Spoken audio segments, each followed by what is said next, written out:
Bonjour à tous, mon nom est François Letarte. Bienvenue sur ma chaîne JDRD30, une chaîne consacrée aux jeux de rôle sur table, puis drôliste et un autre bilan jeu de rôle jeunesse cette fois, une activité à la bibliothèque et c'est du Hero Kids. Donc, j'ai ramené un vieux classique. J'avais deux groupes, puis j'ai ramené un vieux classique, c'est-à-dire l'aventure qui vient avec le livre de base.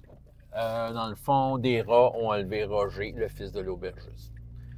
En gros, c'est pas mal ça l'aventure. C'est une belle petite aventure d'introduction, en fait, pour les tout petits. Puis aussi pour les meneurs de jeu qui débutent dans ce jeu-là. Qu'ils soient vétérans ou même débutants, ça donne une idée un peu de comment le jeu fonctionne. C'est sûr que l'aventure manque un peu d'intrigue et d'enjeu. Mais étant donné que moi, je prends tous les trucs d'Hero Kids puis je rajoute des affaires, ça a été très facile pour moi de rajouter un enjeu. C'est une aventure que je vais présenter à Draconis, donc c'est une occasion de pratiquer un peu les enjeux que j'ai mis en place. Au lieu d'avoir, moi j'ai décidé, au lieu qu'il y ait enlevé une seule victime, c'est qu'il y a 3 enlèvements. Donc, c'est ça. Fait que dans le fond, ça met des choix moraux parce que les 3 victimes sont un peu séparées dans les cavernes et pour toutes sortes de raisons. Originalement, la victime est prisonnière du roi des rats pour... Je me souviens plus de la raison, mais si je m'en souviens pas, en tout cas, j'ai l'impression que c'est un peu faible. Mais il y a comme une pièce qui sert pas à grand-chose. En fait, dans le module de base, il n'y a rien mis. Puis je pense qu'il a fait exprès, il dit tu peux mettre ce que tu veux. Il y a comme un genre de point d'eau et tout ça. J'ai décidé qu'il y avait un monstre marin qui, lui, veut manger. Puis les hommes rats vivent dans ces cavernes-là, mais là, le monstre marin les a menacés. Je vous mange, à moins que vous me nourrissiez. Mon introduction, c'était que les marins, ils se faisaient voler leurs huîtres. Puis là, il n'y avait plus d'huîtres à pêcher. Ce qui fait que là, les hommes ont commencé à enlever les villageois. Ils se préparent à les envoyer en pâture aux crabes pour qu'ils les laissent tranquilles, pour qu'ils puissent faire la paix avec. C'est vraiment une opération de sauvetage dans laquelle aussi j'ai décidé de faire de quoi qui est des fois dans Hero Kids, n'est pas présenté de même, mais c'est un donjon. C'est une caverne. Puis là, dans l'aventure, c'est il y a de la roche translucide avec de la lumière. Donc, j'ai décidé de gérer la lumière. Puis de voir comment elle allait gérer ça. Moi, je regarde les images des personnages. Si le personnage, je veux dire, il a de l'air d'avoir une attaque, une arme, seulement une main, je dis, tu peux avoir une torche. Fait que là, toi, tu tiens la torche, puis à 6 cases autour de toi, tu peux voir. Fait que là, il y avait comme toute une gestion de ça.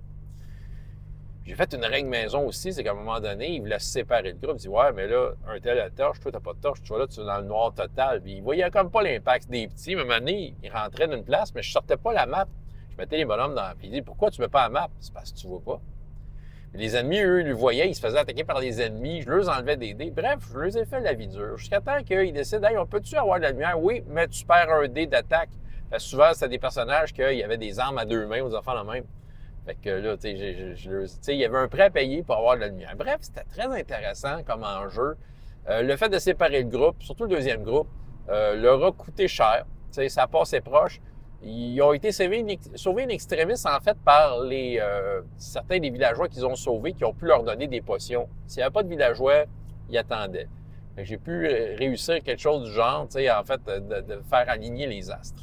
Fait que ça, c'est le deuxième groupe qui s'est séparé, tout ça. Il y avait le genre de pirate, les deux espèces de personnages qui ont 2 lames. Il y a une espèce d'elfe et femme lézard. La brute, qui est un classique, le gros homme lézard avec une grosse épée. Puis, il y avait l'enfant loup. L'enfant loup, c'est ça qui est revenu. Puis là, dans le fond, dans la première game, ça a mieux été. Ils ont vraiment bien roulé les dés dans la première game. Ils étaient très chanceux sur les dés, tout ça. Le deuxième groupe était vraiment moins chanceux. Plus chanceux, mais ils ont eu du fil à retordre aussi. Le premier groupe, le deuxième groupe, ils ont tué le gros crabe géant puis le roi. Tandis que le deuxième groupe, ils ont réussi en fait à mettre de leur bord les hommes rats, en les convainquant que c'était pas bien ce qu'ils faisaient puis qu'il y avait moyen de chasser le crabe, parce qu'ils ont compris que le crabe était leur problème. Fait que c'est ça. Il y a juste le roi qui ont pu assommer, là, parce que lui, il voulait rien savoir. Il aimait ça envoyer du monde en pâture.